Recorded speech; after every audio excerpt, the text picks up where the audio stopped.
Amaliyah pasca ibadah Ramadan ini bagi kita umat Islam di Indonesia begitu beragam. Biasanya diisi dengan silaturahim, biasanya diramaikan dengan agenda dan jadwal kita baik di kantor ataupun di lembaga-lembaga masyarakat sipil, TNI, Polri, apakah itu forum resmi negara maupun swasta, kita mengadakan forum halal bihalal. Kalau kita lihat di negara lain, tradisi ini tidak ada. Ini hanya terjadi di Indonesia, dan ini menunjukkan bahwa nilai-nilai Islam itu betul-betul telah mengurat akar, menjadi bagian tidak terpisahkan dari tradisi kehidupan kita. Maka halal bihalal adalah sebuah tradisi, momentum bagi kita untuk bersilaturahim, saling memaafkan, menyambung kembali yang putus, di mana memutus tali silaturahim itu berbahaya bagi kita, di mana kita merekatkan kembali yang sudah retak dalam hubungan antar kita sesama manusia sebagai hamba Allah Subhanahu wa taala. Di bulan Syawal ini bukan hanya kita bersilaturahim, tetapi juga kita harus meneguhkan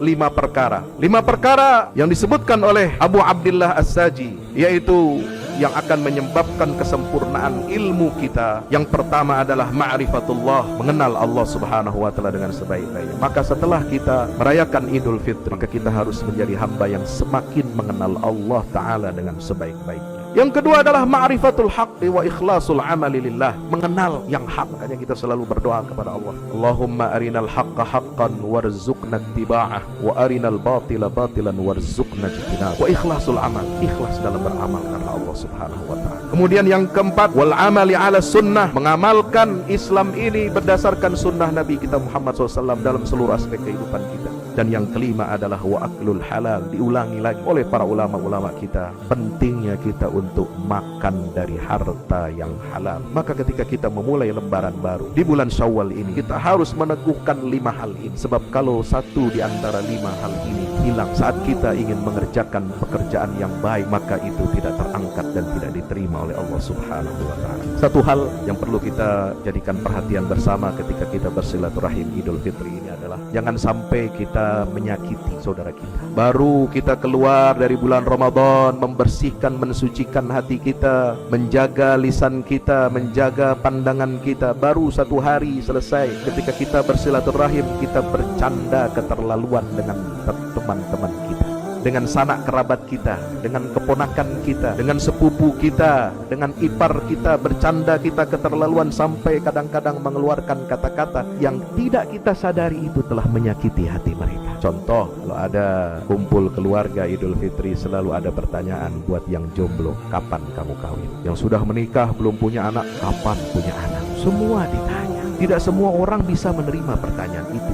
Alih-alih kita ingin menanamkan, memberikan kesenangan dan kebahagiaan kepada saudara-saudara kita, tapi kita malah justru kita menorehkan dan membuka luka kecil yang menganga, dan itu akan terbawa 1 tahun ke depan berikut. Apakah kita lalu harus meminta maaf di tahun berikutnya? Belum tentu kita masih hidup. Mari kita ingat sabda Nabi kita Muhammad sallallahu alaihi wasallam yang diriwayatkan oleh Sayyidina Abu Hurairah radhiyallahu anhu, atadruna mal muflis? Tahukah kalian siapa orang yang merugi, bangkrut itu? Sungguhnya orang yang bangkrut dari umatku adalah orang yang di hari kiamat dia membawa pahala ibadah salatnya, pahala puasanya, pahala zakatnya, tapi di sisi lain dia juga datang menghadap Allah Subhanahu wa taala dengan membawa dosa, telah mencaci si fulan, menuduh si fulan, makan harta si fulan dengan cara yang batil, menumpahkan darah si fulan, wa daraba hadza, dan memukul si fulan. Maka semua kebaikan-kebaikannya, pahala-pahala yang dia telah miliki, dia telah himpun, diberikan kepada orang yang disakitinya itu. Jika kebaikan-kebaikan, pahala-pahala yang ada pada dirinya sudah habis, maka apa kata Nabi SAW? Maka dosa-dosa dan kesalahan orang lain yang dizaliminya akan diambil oleh Allah dan diberikan kepada orang tersebut yang telah menzaliminya di dunia, lalu kemudian dia akan dicampakkan, dilemparkan ke dalam api neraka. Na'udzubillah, tsumma na'udzubillah.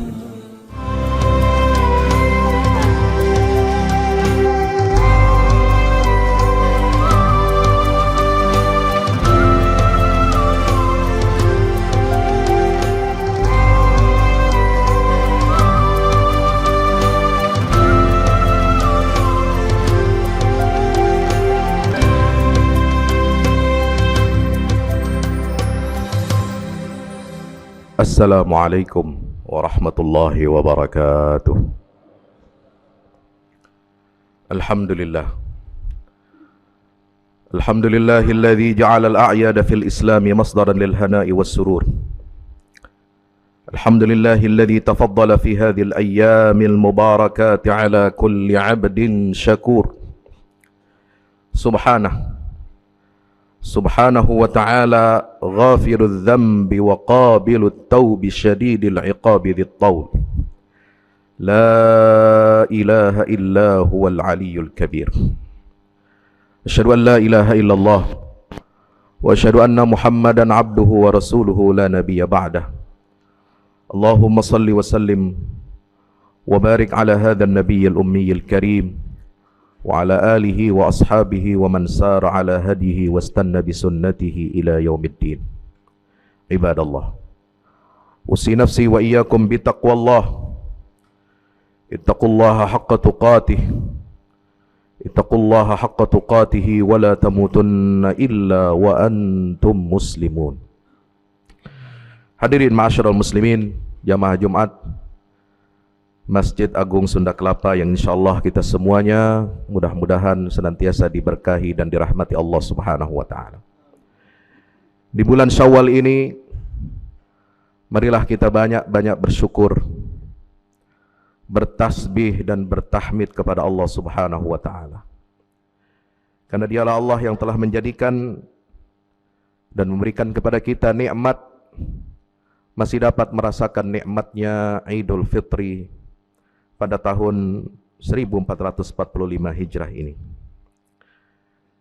di mana di bulan Syawal adalah momentum untuk pembuktian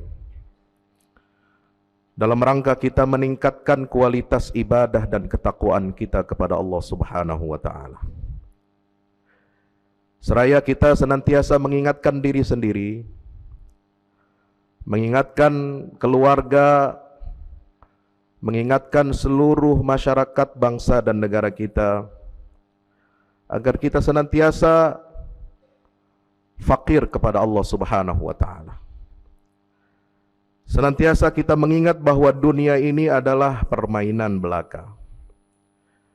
Tapi karena sifat permainan itu bersifat melalaikan, maka keindahan dan kecintaan kita kepada hal-hal yang melalaikan itu berupa permainan ini semakin menjadi-jadi dan menjauhkan kita dari Allah Subhanahu wa taala. Sebagaimana disinggung dalam surah Ali Imran ayat 14 dan surah Al-Hadid ayat 20. Rasulullah sallallahu alaihi wasallam juga mengingatkan kepada kita bahwa nilai dunia ini, seluruh kekayaannya, seluruh apa yang ada di langit dan di bumi dan isinya, kata Nabi SAW, hanyalah separuh sayap nyamuk. Artinya tidak bernilai dan begitu hina bagi Allah Subhanahu wa taala. Tetapi kita senantiasa berlomba-lomba untuk meraih nilai dunia yang separuh sayap nyamuk itu. Dan kemudian kita lupa bahwa dunia ini yang sesungguhnya adalah sebagai tempat pembuangan, tempat hukuman bagi ayahanda kita Nabi Allah Adam alaihi salam. Tetapi dunia ini terus-menerus kita kejar. Ma'asyiral muslimin dimuliakan Allah Subhanahu wa taala. Amaliyah pasca ibadah Ramadan ini bagi kita umat Islam di Indonesia begitu beragam. Biasanya diisi dengan silaturahim.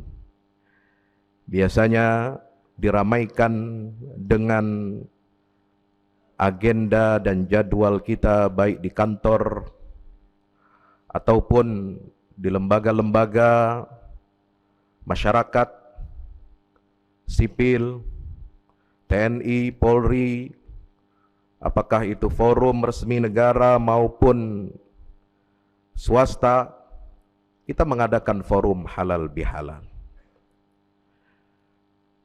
Kalau kita lihat di negara lain, tradisi ini tidak ada.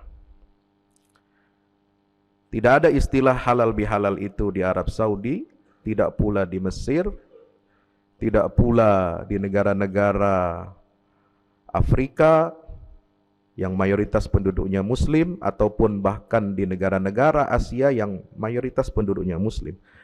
Ini hanya terjadi di Indonesia, dan ini menunjukkan bahwa nilai-nilai Islam itu betul-betul telah mengurat akar, menjadi bagian tidak terpisahkan dari tradisi kehidupan kita. Kenapa para pendahulu kita, para ulama kita sejak puluhan tahun yang silam mempopulerkan istilah halal bihalal? Ada riwayat yang menyatakan bahwa istilah ini dimulai digunakan oleh tokoh Nahdlatul Ulama Kiai Haji Abdul Wahab Hasbullah pada tahun 1946. Ada lagi riwayat yang menyatakan bahwa pada tahun 1926 di majalah Suara Muhammadiyah sudah digunakan istilah halal bihalal dengan cara mengirim ucapan selamat kepada saudara, kerabat, dan handai taulan seraya memasang foto kita. Kalau kita lihat tinjauan Al-Quranul Karim, kata halalan terulang dalam 5 ayat Al-Quranul Karim. Apakah itu di dalam surah Al-Baqarah ayat 168, kemudian surah Al-Ma'idah ayat 88, surah Al-Anfal ayat 69, surah Yunus 59, dan surah An-Nahl ayat 114. Itu menggunakan halalan thayyibah. Ada juga yang menggunakan istilah halalun, hadza halalun wa hadza haram. Itu di surat An-Nahl ayat 116-nya. Maka menarik, saya mencari apa sebenarnya arti etimologi dari kata halal ini.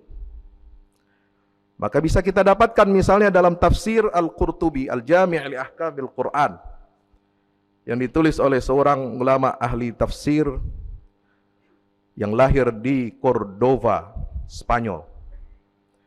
Seorang alim, faqih, mufassir mazhab Maliki.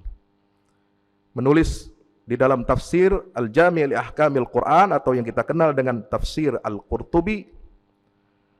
Beliau menyatakan bahwa yang disebut dengan halal itu summiyal halalu halalan linhilali uqdatil khatari anhu. Kenapa ada istilah halal?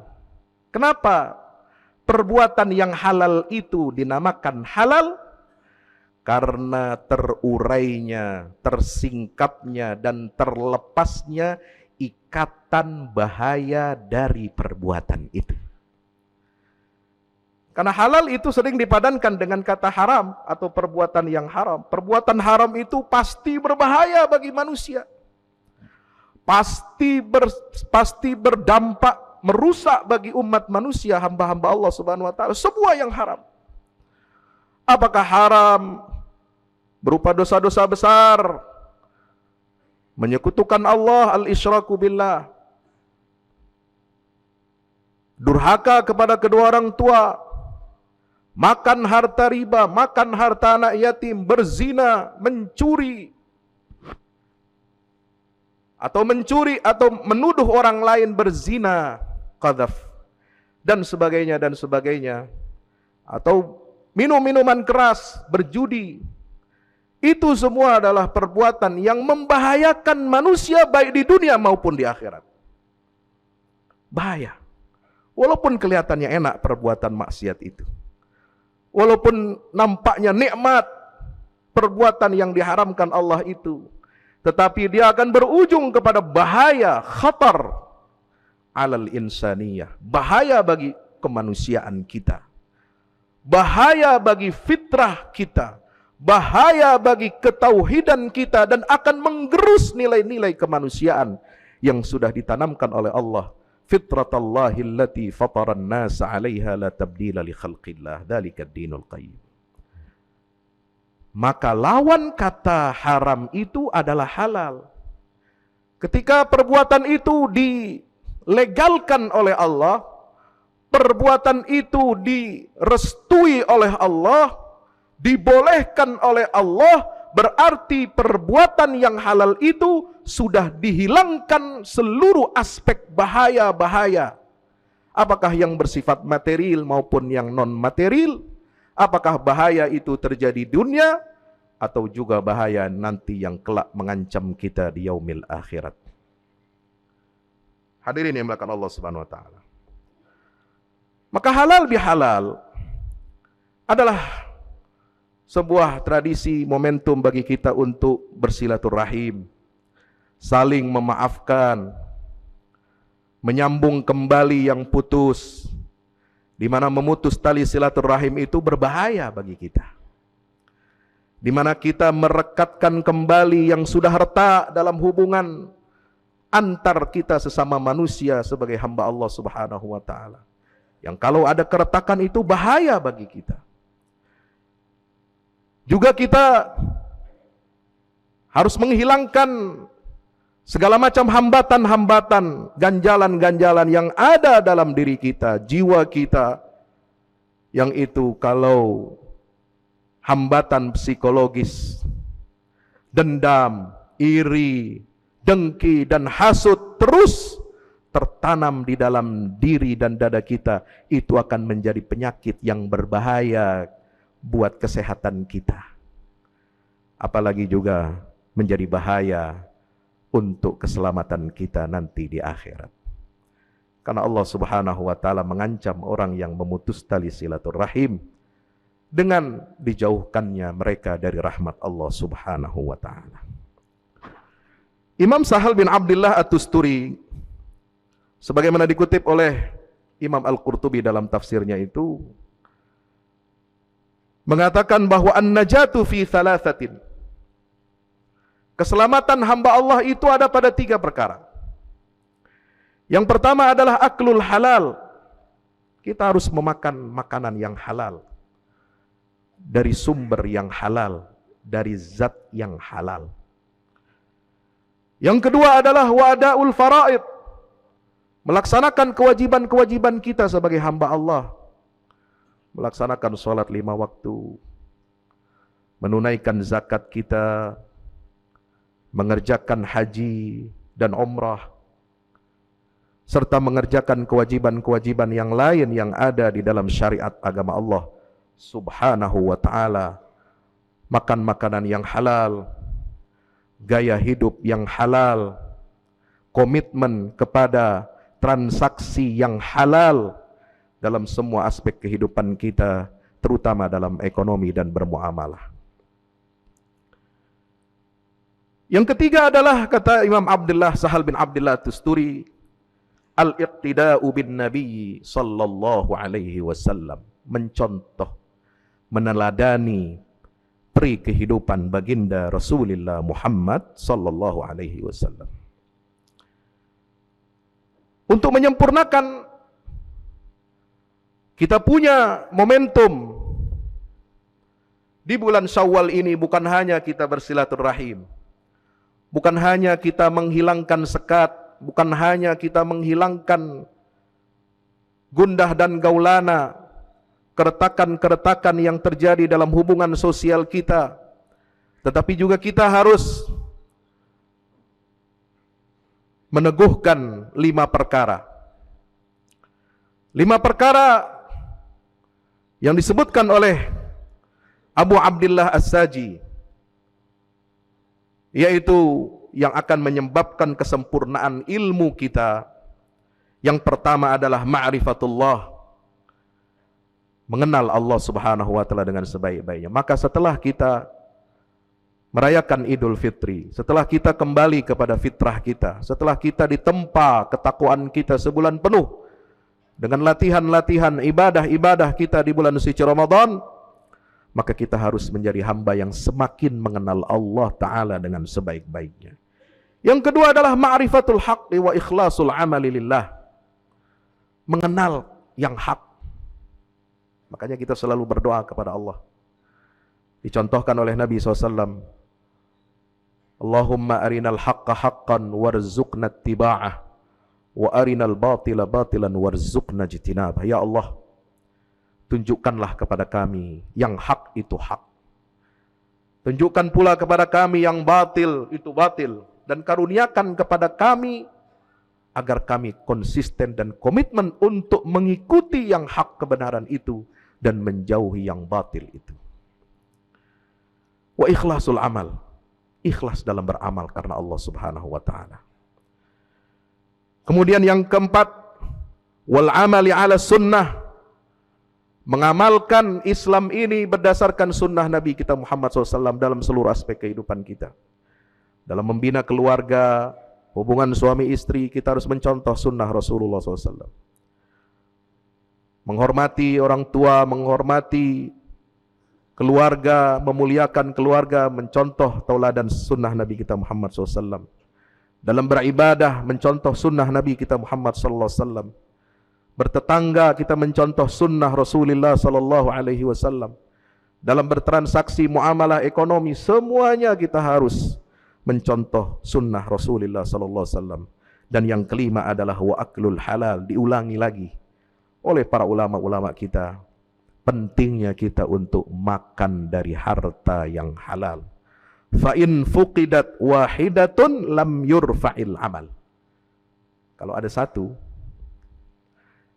dari 5 yang menjadi pilar ilmu kita agar amal kita diterima oleh Allah Subhanahu wa taala, kalau satu aspek dari 5 yang tadi itu hilang, maka amal kita tidak terangkat. Amal kita tidak diterima oleh Allah Subhanahu wa taala. Nauzubillah, tsumma nauzubillah min dzalik. Maka ketika kita memulai lembaran baru di bulan Syawal ini, setelah dosa-dosa kita dibakar oleh Allah di bulan suci Ramadan, dosa-dosa kita semua diampuni oleh Allah Subhanahu wa taala, mudah-mudahan sebagaimana kita baru lahir seperti bayi yang dilahirkan oleh ibunya, maka kita memulai lembaran-lembaran baru di bulan Syawal ini, kita harus meneguhkan 5 hal ini.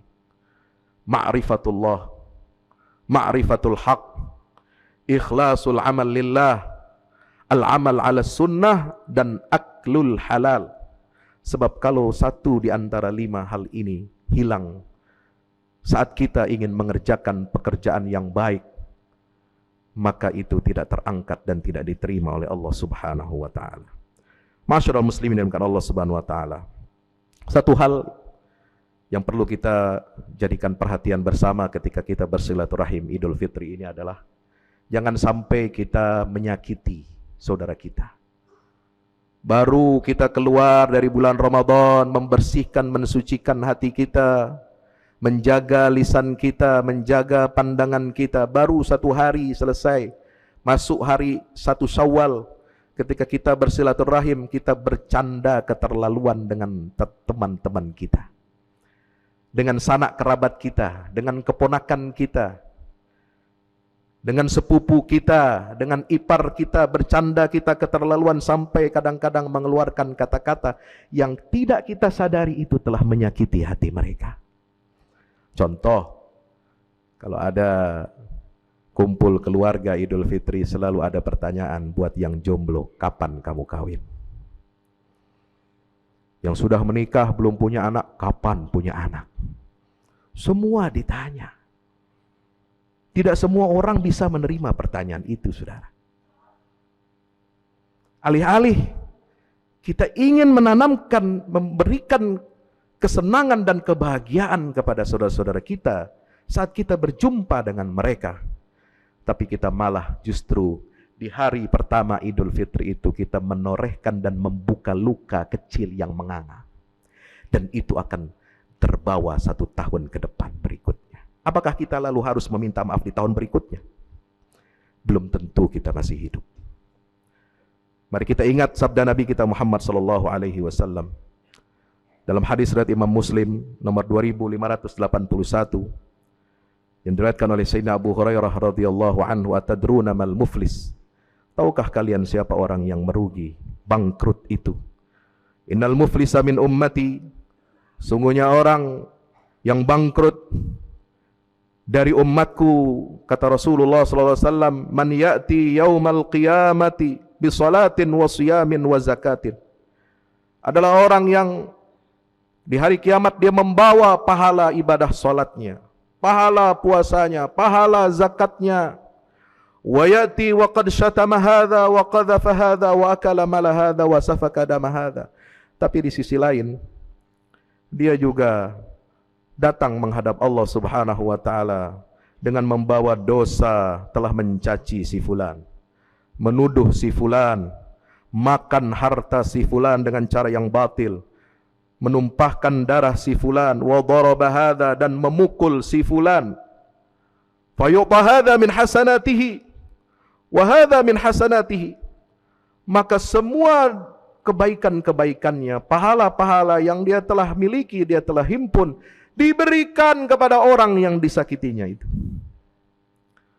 Lalu bagaimana kalau sudah habis? Fa in faniyat hasanatuhu qabla an yuqda ma alaihi. Jika kebaikan-kebaikan pahala-pahala yang ada pada dirinya sudah habis, lalu belum selesai, belum ditunaikan semua hutang-hutang dosanya kepada orang lain, maka apa kata Nabi sallallahu alaihi wasallam? Ukhidha min khatayahum faturihat alaihi thumma turiha finnar.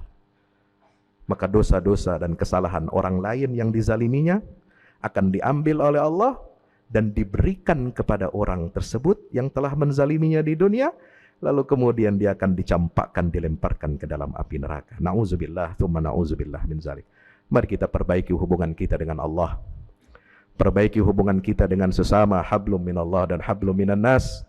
Selama bulan Syawal ini mari kita tunjukkan peningkatan ketakwaan kita dan ibadah kita kepada Allah Subhanahu wa taala, agar hidup kita senantiasa berkah di dunia dan selamat di akhirat. Barakallahu li wa lakum fil Qur'anil azim wa nafa'ani wa iyyakum bima fihi minal ayati wadh-dhikril hakim, fastaghfiru innahu wal ghafurur rahim. Alhamdulillahi wahdah, sadaqa wa'dah, wa nasara 'abdah, wa a'azza jundahu, wa hazama al-ahzaba wahdah. Asyhadu an la ilaha illallah wahdahu la syarika lah, wa asyhadu anna Muhammadan abduhu wa rasuluhu la nabiyya ba'dah. Allahumma salli wa sallim wa barik alaihi wa ala alihi wa ashabihi wa man tabi'ahum bi ihsanin ila yaumil qiyamah. Ibadallah, usi nafsi wa iyyakum bi taqwallah.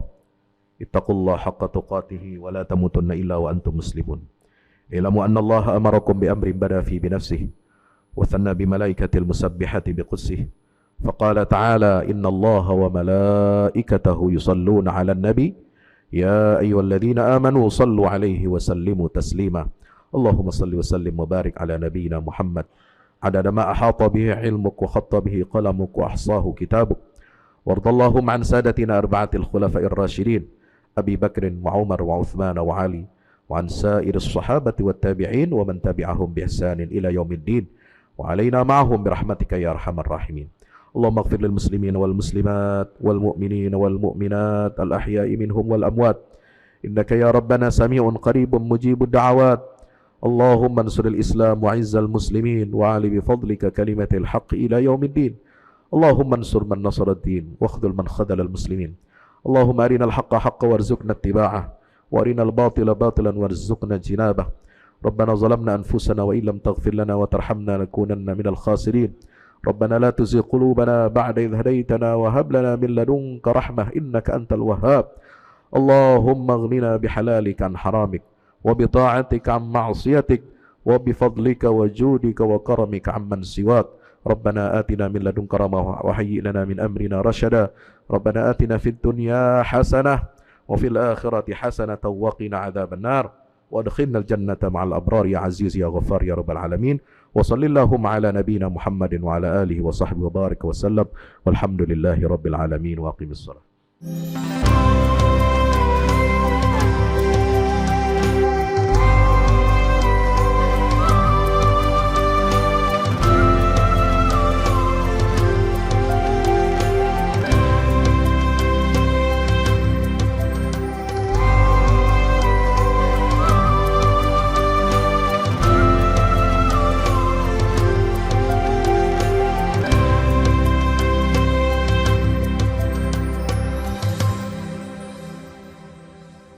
Assalamualaikum warahmatullahi wabarakatuh. Tahniah barakallahu fikum untuk guru kita semua, Kiai Haji Fahmi Salim LCMA. Masya Allah tabarakallah, launching 2 buku Al-Mukarram, buku Wahai Anakku dan Runtuhkan Zionis. Dan selamat tahniah juga untuk peresmian gedung Al-Fahmu Institute Pusat Dakwah Al-Quran pada 26 Sya'ban hari Kamis 1445 Hijrah bertepatan dengan 7 Maret 2024. Saya, adik kelas Ustadz Fahmi Salim di Mesir, merasa ikut bahagia, ikut senang. Sekali lagi tahniah, ajmal at-tahani, ungkapan selamat yang terindah untuk Kiai Haji Fahmi Salim LCMA. Barakallahu fikum. Wassalamualaikum warahmatullahi wabarakatuh.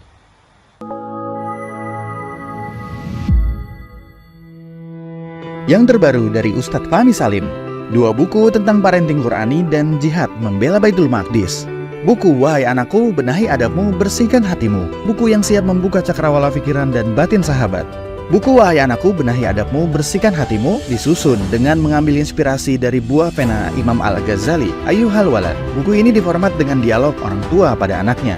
Meski begitu, dialog ini bisa dibaca secara umum bagi para calon orang tua untuk anak-anaknya kelak. Bentuk dialog kami dapati banyak dipakai dalam kisah-kisah di Al-Quran ketika menerangkan soal pengasuhan. Misalnya antara Nabi Ibrahim dan Nabi Ismail atau Luqman dan putranya. Hadirnya buku ini semoga menjadi penambah keilmuan kita agar tidak salah dalam membentuk generasi penerus yang menjadi pewaris amal jariah kita. Meninggalkan mereka, anak-anak kita, sebagai investasi amal soleh yang akan terus mengalir kepada kita. Dapatkan buku Wahai Anakku, Benahi Adabmu, Bersihkan Hatimu segera.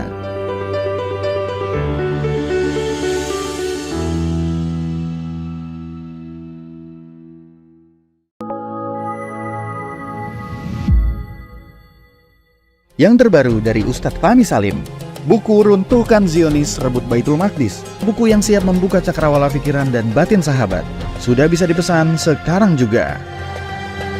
Hasil yang dicapai para mujahidin dalam pertempuran Badai Al-Aqsa 7 Oktober 2023 memiliki arti penting ataupun nilai strategis, bukan hanya dalam pembuktian bahwa kekuatan Israel bisa dikalahkan bahkan oleh pihak yang memiliki persenjataan jauh di bawahnya, melainkan juga dalam menyadarkan dunia Islam, terutama para pemimpinnya yang memilih menjadi penonton ketimbang membantu sesama saudaranya.